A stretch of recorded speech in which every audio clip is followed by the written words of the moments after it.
C'est le jeu d'Antoine, c'est le jeu d'Antoine. C'est rigolo. Bonjour à tous et bienvenue dans ce premier épisode des jeux d'Antoine, des jeux improvisés à la dernière minute.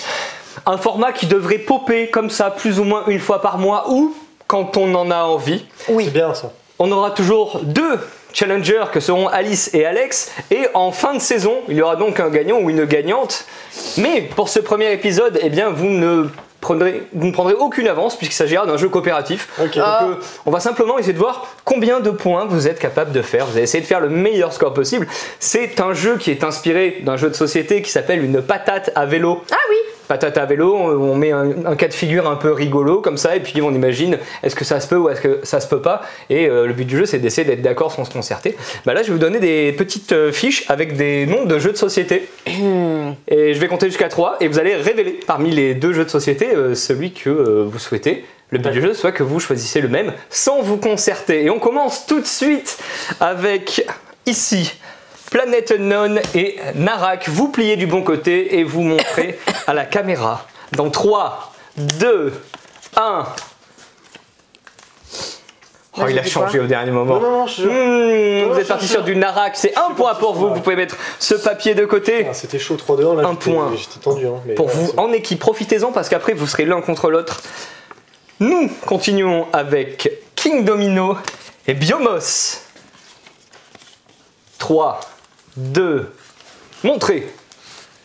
Et vous avez choisi King Domino et Onimok. Ah, King Domino aussi, d'accord.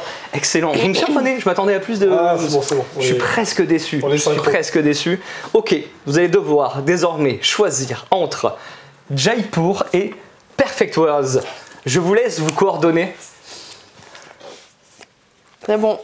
et montrer.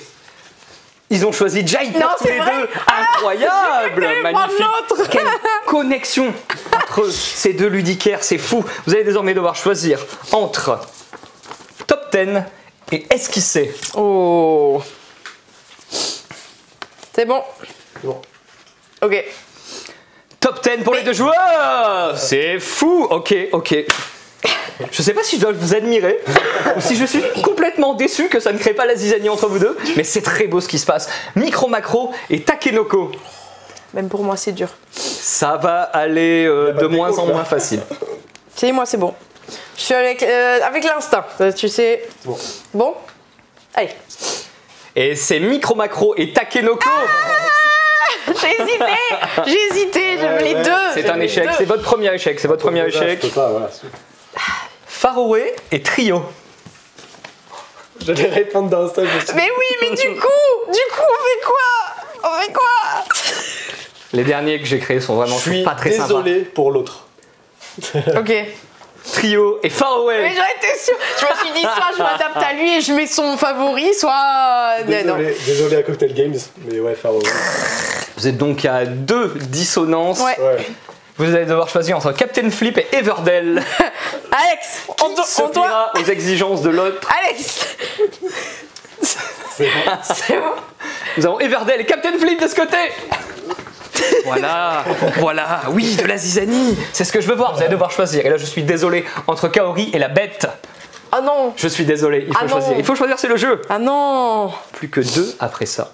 Et nous arrivons à la fin de ce petit format bête et C'est un méchant. peu long quand même. Non mais vas-y, go là. Non. Haha. La bête et Kaori. Quel dommage. Mais t'es nul. T'es nul. Vous allez devoir choisir entre Skyjo et Exploding Kittens. Ah d'accord, là tu. Ouais, tu fais l'inverse. D'accord. Ok. Je crois que c'est le choix le plus simple que j'ai eu à faire depuis le début. Ok. Go. Exploding Kittens pour vous deux. Et pour terminer ce petit format, vous devrez choisir entre Jamaïca et Azul. Waouh. Ah, je crois que c'est celui-là, c'est vraiment le plus dur pour le coup. Ah ouais. Ah ouais, Ah moi c'est super easy dur. peasy. Hein. Et 3, 2, 1. Jamaïca, on termine sur une entente. C'est la fin de ce format. À de suite.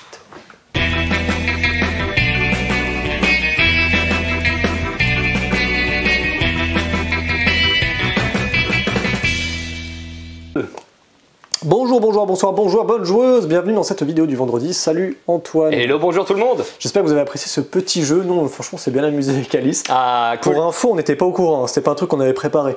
On s'est pas dit, ouais, on va faire des trucs synchro et après, on va être en désynchronisation avec Alice. Non. Je crois que ça s'est vu. Enfin, j'espère. Ouais, j'espère en tout cas que ça s'est vu. Derrière moi, vous avez une petite installation qui a été faite par Alice avec un peu de PLV, comme on dit, sur différentes informations, notamment sur, là, du coup, tous les nommés aux As d'Or, sauf ceux qui sont en rupture actuellement et qui devraient revenir normalement courant mars, avec Cat in the Box, et là, Famiglia et le Château Blanc. En parlant de Château Blanc d'ailleurs, on doit aussi normalement, donc là à l'heure où je vous parle, on n'a pas reçu les nouveautés Yellow, mais normalement au moment où vous regardez cette vidéo, ou au moment où elle est apparue, on a peut-être reçu Yellow. Donc on ne pourra pas vous présenter dans cette vidéo Unmatched Adventure, une sorte de coopératif, boîte à part, mais aussi combinable dans toute la gamme d'Unmatched, en coopératif du coup. Il y a l'extension d'Andor Junior et il y a Château Aventure, la suite. Voilà, c'est des trucs que vous ne verrez pas dans la vidéo, mais que normalement on a reçu au moment où vous regardez cette vidéo. On peut commencer maintenant la vidéo avec les nouveautés. La première nouveauté, c'est une extension pour Seven Wonders. Oh là là là là là là. Texte. Qu'est-ce qu'on va avoir ici? Une extension qui va rajouter en soi plusieurs petites choses. Les premières choses notables, ça va être les 2 nouvelles merveilles. Donc ça, c'est super cool. Ça n'augmente pas le nombre de joueurs, on reste toujours de 2 à 7 joueurs. Mais on a 2 nouvelles merveilles avec des nouveaux pouvoirs. Les pouvoirs ici, ça va être lié au petit chat qu'on va pouvoir récupérer. Donc ça, c'est pour Our. Donc c'est Our et le Colisée de Rome. Ici, pour Our, quand on aura construit ces 2 étapes, on va pouvoir récupérer le chat et piocher une carte en plus. Pour Rome, ça c'est vraiment le genre de pouvoir que j'aime beaucoup, on va pouvoir voler une carte à l'adversaire. En compensation, l'adversaire le joueur qui aura été volé va récupérer la première carte du paquet face cachée. Okay. Et c'est lors de son tour qu'il va révéler la nouvelle carte. Okay. Donc il y a quand même une compensation, mais bon. On l'a un peu volé. Pas très sympa quand même. Moi j'aime beaucoup ce genre de mécanique. Ici on a aussi de nouveaux progrès. Donc, évidemment. Là il y a un progrès, je sais pas ce que c'est un petit chat. J'ai pas eu d'infos sur le petit chat. Par contre, là ce qu'on peut voir c'est que on va avoir un progrès qui permet justement de ne pas défausser les cartes rouges qui ont des cornes, donc les mercenaires, trop bien. au moment de les utiliser. C'est incroyable. Et ici par exemple 2 points par carte grise. Voilà, donc des nouveaux jetons très cool. Et enfin, pourquoi le nom de cette extension s'appelle Medals? C'est pour les médailles qu'on va récupérer un peu à la manière d'un Planet Unknown. En fait, vous aurez des médailles qui sont à votre gauche et à votre droite. Donc c'est des médailles que vous partagez avec votre adversaire de gauche et de droite. Et donc dès que vous remplissez la condition pour récupérer la médaille, vous la récupérez et du coup vous la privez à votre adversaire de gauche et ou de droite évidemment, et vous gagnez les points. Donc c'est marqué 4. Ici, les conditions, c'est pas très compliqué. Avoir construit la 3e étape de merveille, récupérer 2 jetons de militaires, avoir les conditions de cartes, ici 4 cartes différentes, ici avoir 7 cartes dans son tableau. Dans son tableau de jeu, merci, j'avais plus le mot. Donc voilà, dès que vous remplissez les conditions, vous gagnez des points. C'est génial, parce que c'est une extension pour un jeu de base qui est plutôt familial, donc c'est bien, ça ajoute un petit plus sans pour autant alourdir le jeu et perdre totalement la cible de vue. Clairement l'un des meilleurs jeux de stratégie familiaux du moment. Je pense. Nous en tout cas ici on est très très convaincus. Ouais, franchement c'est génial. Seven Wonders Architects. Je regarde en bas parce qu'il y avait quelqu'un, non? J'interromps ce programme pour une question très spéciale et importante. Et vous préférez Faraway ou Trio? Répondez dans les commentaires, on aimerait bien savoir. Allez! Merci beaucoup pour cette intervention. On parlait de jeu familial, très cool du moment.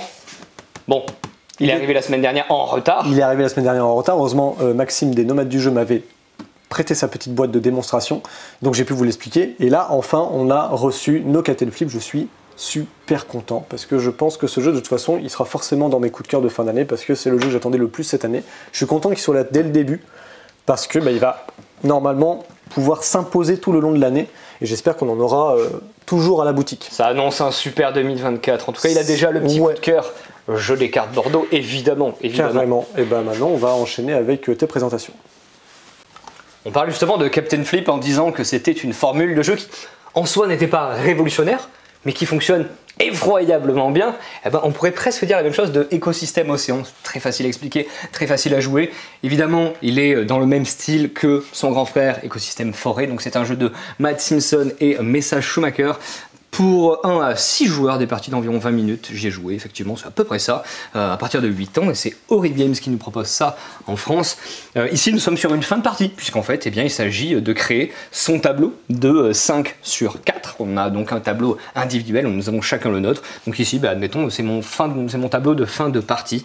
Comment est-ce que l'on fait ça? Eh bien, nous allons recevoir des cartes, et c'est un système de draft. On va tous choisir une carte, puis on va passer au voisin, donc d'abord à gauche, puis à droite dans les manches suivantes, et puis bien sûr à chaque fois cette carte que l'on aura choisie, on va aller la mettre dans son tableau, on va mettre une première carte et puis les autres on va les mettre adjacentes comme ceci et on va constituer son tableau. On va essayer de marquer le plus de points possible avec ces créatures marines.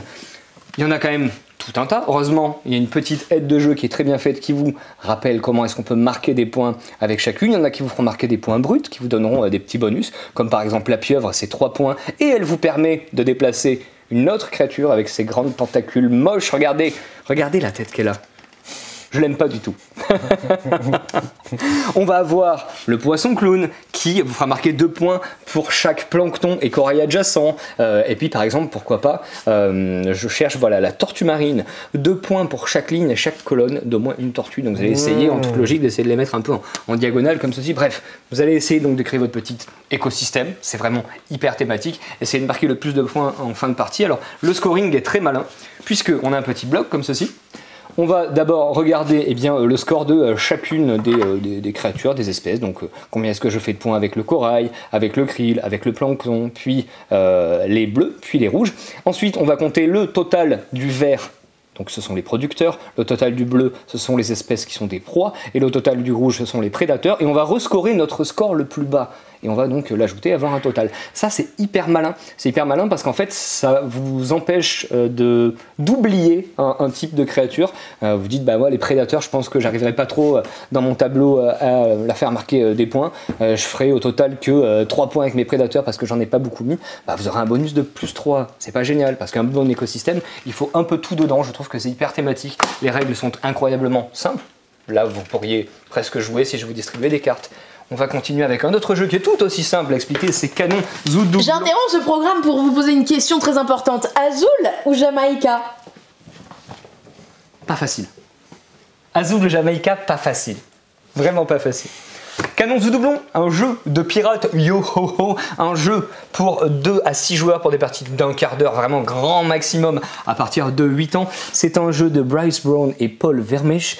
C'est un jeu dans lequel on va construire sa flotte. Vous allez recevoir des cartes, vous allez donc sélectionner, organiser ces cartes devant vous. Ces cartes, ce sont des morceaux de bateau, c'est donc votre flotte pirate. Vous allez pouvoir les agencer de telle manière à ce que vous allez cacher certaines informations et révéler évidemment volontairement d'autres informations.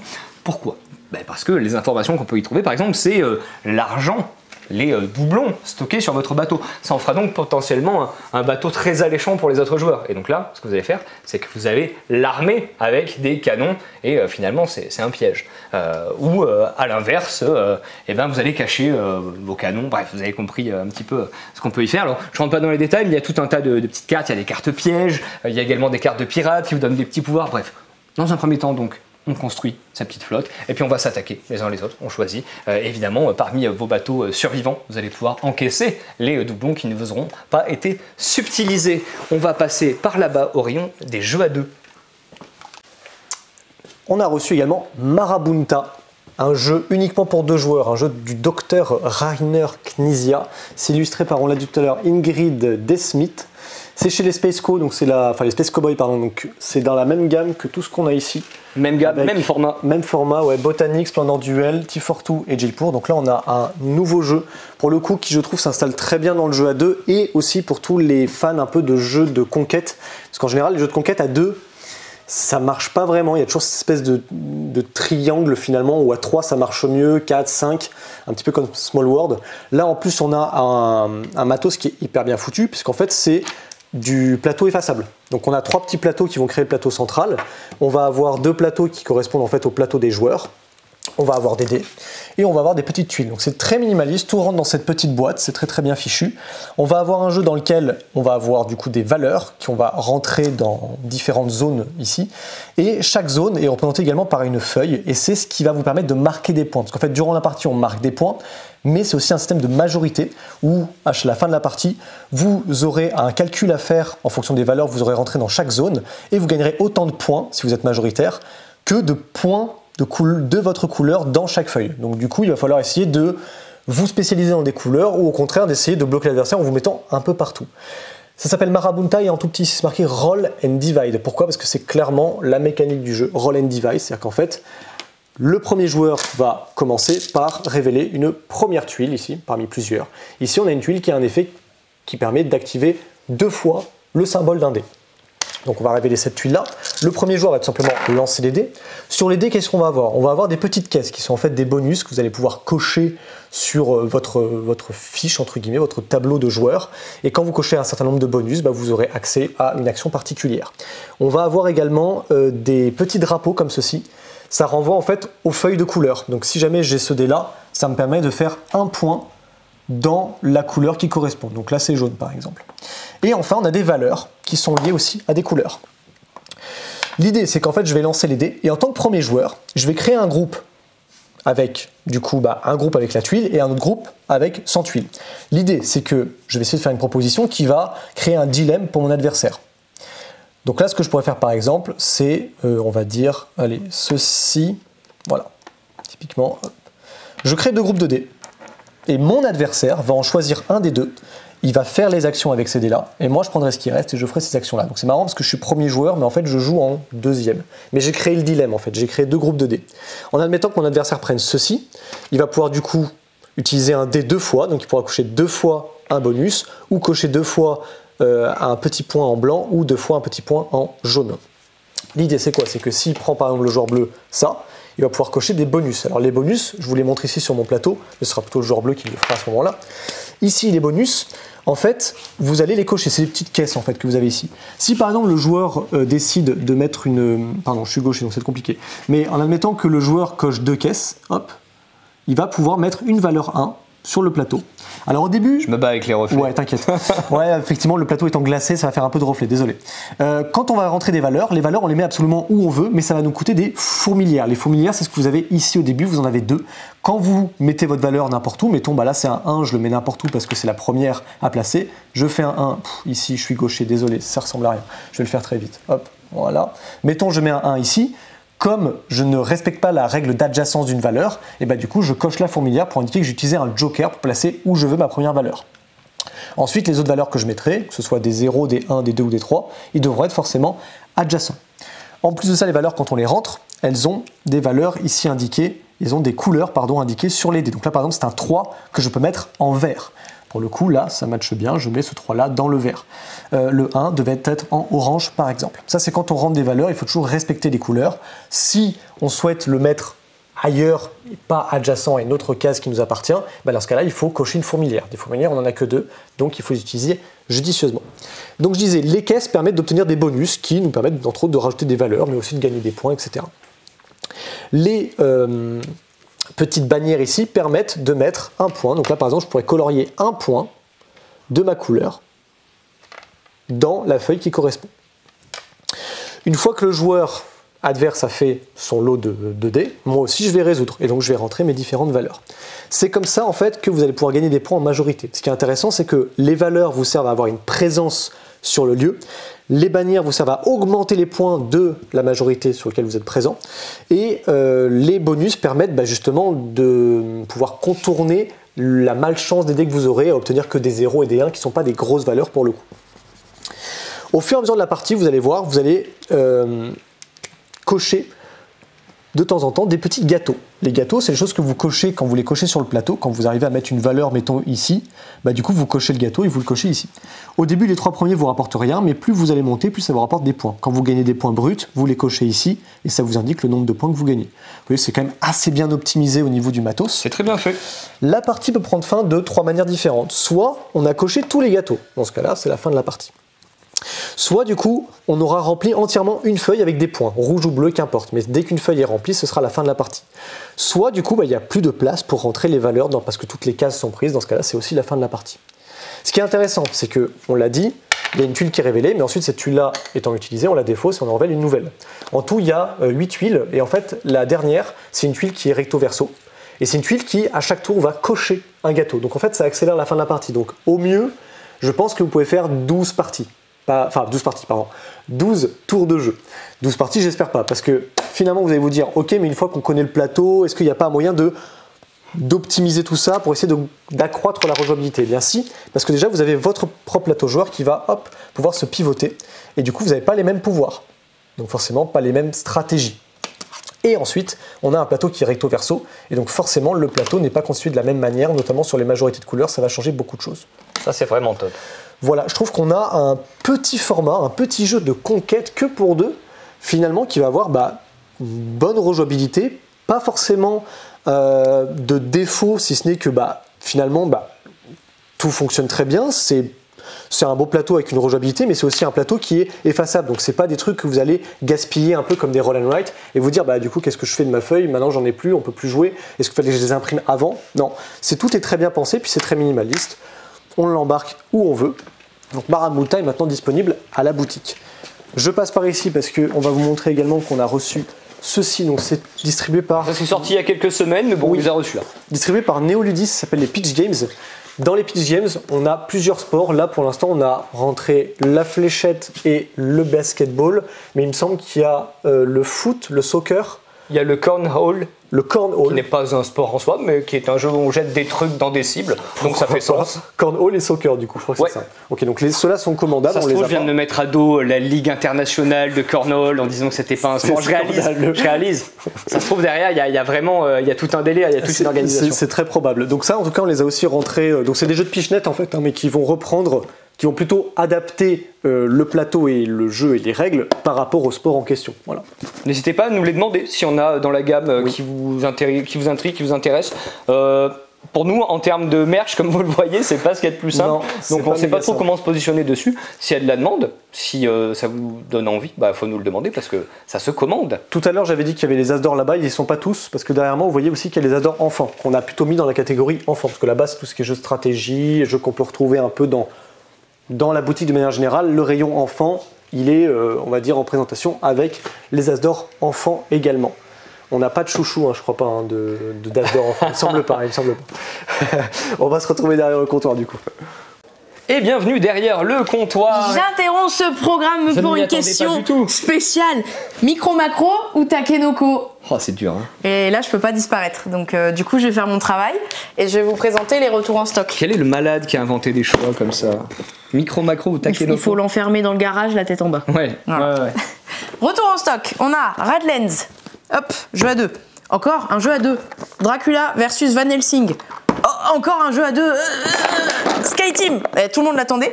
Ça, vous voyez, c'est des boîtes ouvertes. Je triche parce que pour l'instant, on n'a pas encore reçu notre commande. Mais normalement, quand vous la regardez, on l'a reçu. C'est des retours pas en stock. Pas encore. Et il y en a un autre que là, j'ai pas de boîte de démo pour tricher. C'est Veil of Eternity.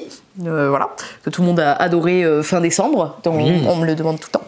Et Stay Cool, grand classique aussi du jeu d'ambiance où on devient épileptique. Ouais, voilà. Et voilà, ça c'est les vrais retours en stock. Puisque se faire livrer à Bordeaux Centre, c'est toujours un véritable plaisir. On va continuer avec le jeu de rôle qui lui est arrivé à temps. Tel Ulysse, c'est une espèce de petit jeu de rôle comme ça, indé, un peu inattendu, dans lequel on pourra jouer soit en solo, soit jusqu'à 6 joueurs, incluant meneur de jeu ou pas. C'est assez fluide finalement comme proposition, et dans lequel on va jouer l'équipage d'un navire qui va vivre des aventures, comme le dit, dignes d'Ulysse, Jason et la Toison d'Or et tutti quanti à découvrir. On a également un supplément pour la légende des 5 anneaux qui se nomme les Royaumes Célestes, supplément d'univers essentiellement. Donc tout est dans le titre, avec tout ce qui est divinité avant tout, tout le panthéon, comment l'intégrer, donc des conseils pour mettre tout ça dans des scénarios, dans des campagnes, mais avant tout quand même plutôt un supplément d'univers. La semaine dernière, il y a eu ça.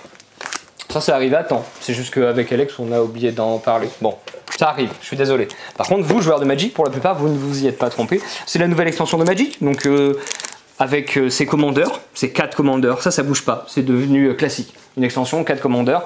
Par contre, ce qui a changé, c'est le format des boosters.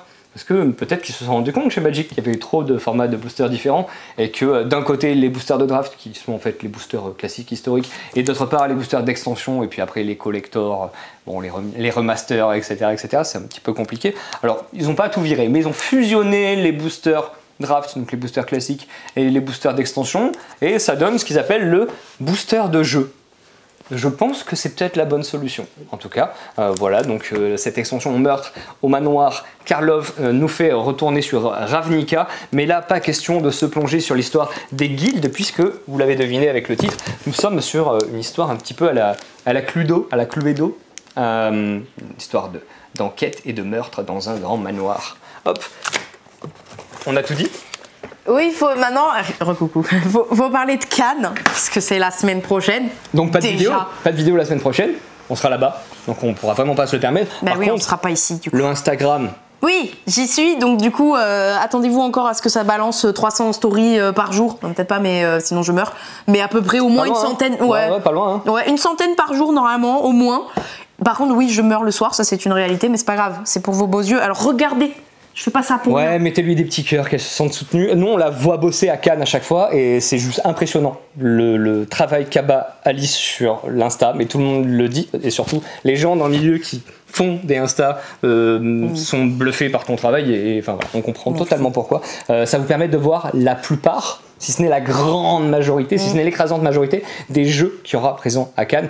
Et donc pour la plupart des avant-premières, ça vous permet comme ça d'avoir un petit aperçu de 2024 finalement. On sera normalement avec Fanny du coup. On sera avec Fanny, on sera pas avec Jeff. Ouais, Jeff il peut pas cette année, mais c'est pas grave, on aura Fanny. On renouvelle l'équipe Cannes, c'est voilà. cool au final. Le samedi sur le stand de Rose Noire Édition à 16h, je pourrais vous faire jouer à mon jeu Grace qui va être en version proto. Donc c'est pas du tout la version finale, mais on pourra vous y faire jouer. Donc si vous êtes dans le coin, n'hésitez pas à passer à ce moment-là. Et on vous retrouve pour le format des vidéos du vendredi dans 2 semaines. Normalement, c'est bien ça. Mais oui, mais il se passe quoi aussi avec ton studio Rose Noire? Parce que ça, tu viens de me le dire et je suis... Ah oui, ils font venir un skatepark donc pour la Skate Legend qui est ici, qui est leur premier jeu distribué en boutique. Ils font venir un skatepark de 80 mètres carrés, je crois, à côté du Palais des Congrès. C'est des grands malades. Il vient de me le dire, moi j'ai fait. Ouais, non mais waouh, ok. Enfin, voilà. Il va se passer plein de choses à Cannes, comme d'habitude. Ça va être génial et complètement éreintant pour nous, mais toujours une bonne expérience. Mais on vous aime et on a hâte de vous croiser, même si comme d'hab on sera. Oui, coucou. Ouais, oh, coucou. Voilà. Du coup, à bientôt à Cannes et à bientôt chez Jeux des Cartes Bordeaux.